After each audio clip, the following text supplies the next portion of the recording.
Hello everyone, Bible believers around the world, and we're back with episode 2 in this new Bible study series. So we've already covered and exposed a lot of the arguments of this doctrine. Like we already talked about how it's not a true statement that the Edomites mixed with the Greek Japhethites and became one seed and became one nation. We already exposed that, that false doctrine that the Greeks became Esau. All right. And then we also covered the idea that Esau mixed with Japheth in Spain for 800 years, turning the Spanish people into Edomites and making the Latinos Edomites as a result, because we showed that according to the DNA, and we also went to a whole bunch of historical sources linking the Spaniards to being descendants of Japheth and not Esau. But when you look at the DNA, it actually matches the historical books, the old sources, because the modern Spanish people carry Japhetic DNA and not Hebrew Edomite DNA. And the same goes for the Latinos. Now, talking about something significant, another thing I'll throw in there is how we also learned how only like 10% of the modern population of Spain even has Moorish DNA now. And a good reason for that is because the Japhethites exiled the Moors. They kicked the Moors out. So what you have right now is just a remnant of what's left from the Moorish period, because the vast majority of the Moors were kicked out. So that's something to understand and keep in mind as well. We already covered the fact that the word Moor is not a code word for Esau or Ishmael, that the Moors were not one unified biblical nation, but they were a mixture of many different Hamitic and Shemitic peoples. And in today's episode, we're going to be strictly talking about number 4 on here, which is it true that Latino hate towards Israel is because of Hebrew Edomite DNA? So now let's get started. So this doctrine of Esau being the Moors has actually allowed me to cover a lot of things that I've wanted to cover in the past, but I've never gotten around to doing. And this doctrine relies heavily on the concept of spiritual ethnicity. Now, what is spiritual ethnicity? Now, before I get into how the One West camps use it, I want to just talk about the black community in general. Because the idea of spiritual ethnicity is something that is pushed in the black community a lot and has been for years. What do I mean by this? Well, for example, if you are an Afro-Asiatic man and you say that you don't like a lot of seasoning on your food and you like watching golf, there will be other Afro-Asiatic peoples who say stuff like, you're black on the outside, but you have a Caucasian spirit on the inside. You're spiritually Caucasian, but you're genetically, Hebrew. That's the type of stuff that is heard, that's said in the black community, has been for many years. Or if you're an Afro-Asiatic woman and you like wearing, cowboy boots and country music, you have a Japhetic woman spirit inside of you. You're spiritually a Japhetic woman, or as the world calls, a Caucasian woman, but genetically and outwardly, you're Hebrew. So this is something that's been pushed in the black community for years, the idea of being a different ethnicity through spirit than you are through genetics, all right, and flesh. But this is something that is not supported by the Bible. Now, before we start reading these sources, this chart right here, the way the One West camps use this is, since they are falsely identifying Japheth as Esau, they'll say that somebody has an Edomite spirit. They'll say that. You have an Esau spirit inside of you. You must have some DNA. You must have a Edomite great-great-great-grandmother, because you acting like, you have an Esau spirit because you like country music. So that's really where all this comes from. But let's just get into the scripture side of it right now. The idea of someone being from a specific nation by physical seed, but from another by spirit, is something that is not supported by the scriptures, because the Bible separates people by genetic lineage and gives no mention of different ethnicities having unique spirits that can be passed on like a disease.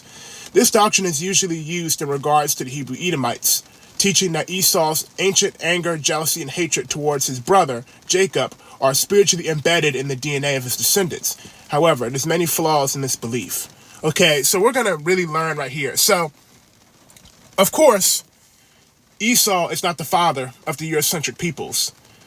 But one thing that is important to mention, which I'm not sure I've mentioned on this channel before yet, is yes, Esau is not the father of the Eurocentric peoples who we now call white people today.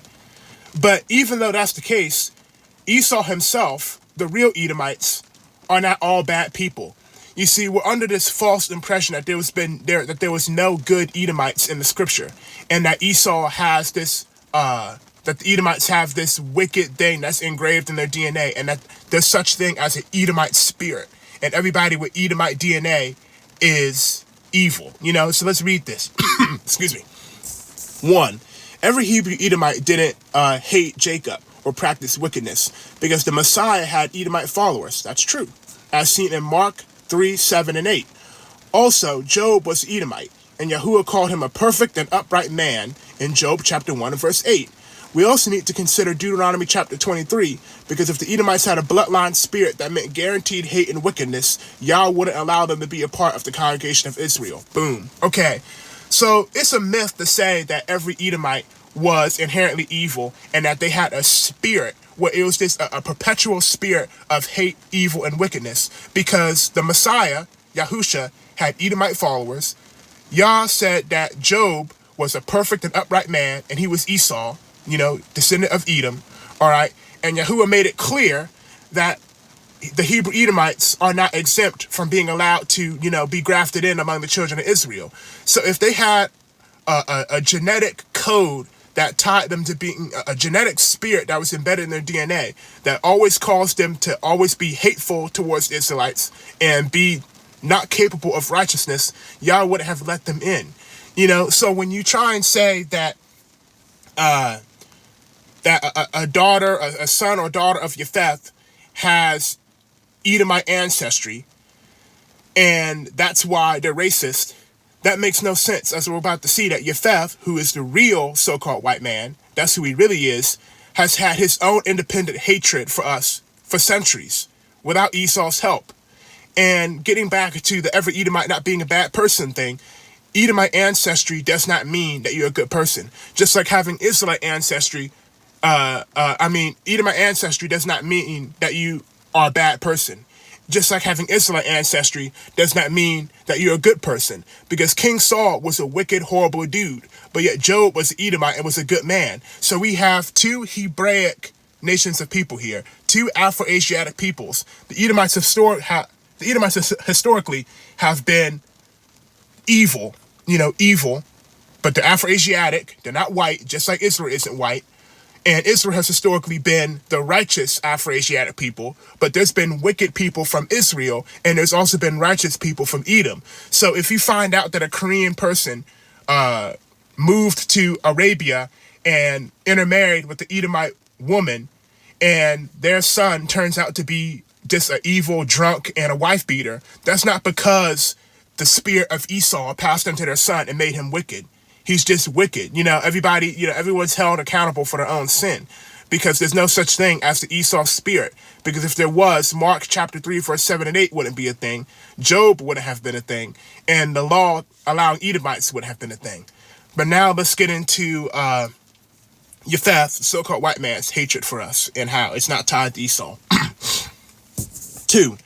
The belief that the sons and daughters of Japheth hate Jacob because they received Esau's spirit or were taught to hate him by Esau is debunked by scripture, because it was Kittim, one of the sons of Japheth, who actually teamed up with Moab and Edom to try and slaughter Jacob's family in the book of Jubilees. Yep, we covered that before. And later on in the Maccabees books, Japheth would work on his own to harm Israel. Furthermore, Japheth has beaten and killed Israelites for centuries without Esau's involvement or having any genetic ties to Hebrew Edomites. Exactly. So there's been evil ones from the sons and daughters of Japheth who have used our children as alligator bait, who have whipped us, who have made up false claims to have us arrested, who have poisoned us, Kastiki experiment, and much, much more. And these people are not the Hebrew Edomites and have no genetic ties to the Hebrew Edomites. And when we go all the way back to the book of Jubilees, we see that Kittim wanted to kill Jacob for a reason. All right. If Kittim had no issue with Jacob and his family, and he just had no issue with Israel, he would have teamed up with Moab and Edom to try and take us out. All right, it tells us that there were men of Kittim, men of war from Kittim, who teamed up with Moab and Esau to try and take us out. So if they didn't have an issue on their own, they wouldn't have showed up. So now you have to tell yourself that Moab and Esau talked Yefeth into trying to help them, and they had to convince Yefeth to do it. All right, but then that falls apart when you look at the book of Maccabees, because Maccabees, it's a one-man show. Kittim is doing all the oppressing of Israel on their own. They're not getting help from Moab and Edom to do so. So clearly they have their own motivation, their own distaste to the sons and daughters of Israel because they're doing it. They're doing it on their own now. They're not using Edom and Moab as allies anymore. They're oppressing on their own. And then even when we look in the Dead Sea Scrolls, the War Scroll, I think it says that, Kittim, their goal is to destroy and eliminate the strength of the children of Israel. So now we have a son of Yefeth who has a very similar goal to the Psalms 83 nations. Destroy the strength of Israel. That's very similar to how the Psalms 83 nations felt. So now we're seeing that Yefeth has similar feelings to that of the Psalms 83 nations while not being a Psalms 83 nation. All right. So the idea that, they hate us, and obviously every single Yefethite don't hate us. That's this, a myth that's made for confusion and division. But the evil ones that do, it's a lie. It's false doctrine to think that they hate us because of Edomite ancestry. All right. Because as we've already shown, the Latinos, all right, Yefetic ancestry, the Spaniards, Yefetic ancestry, and the history, the sources, it proves that. All right. But yet a lot of, Latinos are very so-called racist to us, but yet they don't have Edomite ancestry. And you may be saying, okay, well, by seed, they are Yefeth because the seed goes through the father, but that doesn't mean that it's impossible for them to have an Edomite mother. You talk about, the Moors not being one unified biblical nation, so it's not impossible, right? Well, it's not impossible that a Yefetic person, some point in history, had a Hebrew Edomite wife, considering we know that every Afro-Asiatic person is not Israel, and that Esau is so-called black, Moab is so-called black, Ishmael is so-called black, Ammon is so-called black. It's not impossible. But just like we've already been reading, there's no such thing as an embedded DNA Edomite spirit, okay? So even if you have a Yefethite who had an Edomite wife, that there's no spirit that the wife is pushing on to the child that makes that child racist towards the Israelites from birth. And we know that's not the case because all the scriptures we just mentioned, all the receipts, but also the fact that we have these Yefethites who are Yefeth, Japheth, Japhat, who have no connection to Esau, and they just love crushing us. You know what I'm saying? And one thing that the brother said is he talked about how Yefeth and Esau, and this was to say the Psalms 83 nations in general, have a different approach on how to oppress Israel. All right. And I'll give the man some credit. I'll give the brother some credit. He is speaking accurately about this, for the most part, about how Yefeth, they have a different view of how they want us to be treated than the Psalms 83 nations. Because notice how Yefeth's goal is to eliminate the strength of the children of Israel. They want us powerless. It didn't say that they want us dead. But when you look at, the Psalms 83 nations, it really gives, the idea or, alludes to that they want us dead or ethnic cleansed. And when you look in modern times, Yefeth has fought hard to keep us powerless, not necessarily wipe us in the face of the earth. Like Jim Crow, there was lynchings and all that, but their whole goal was to have us licking their boots, not necessarily gone as a people, like you read about the Psalms 83 nations. But there's still some more to add to that, though. That doesn't mean that Yefethites who have sought to destroy us as a people, permanently, that doesn't mean that they are Esau, because you have Yefetic peoples who have done mass genocide on Israelites, lynchings and burnings and killing our babies. So it's not accurate to say that times in history where Yefetic peoples, European, Eurocentric peoples have tried to kill us on a mass scale, like you mentioned Argentina, that they're Esau, because it's not supported by history, it's not supported by the scriptures, and it's not supported by the DNA.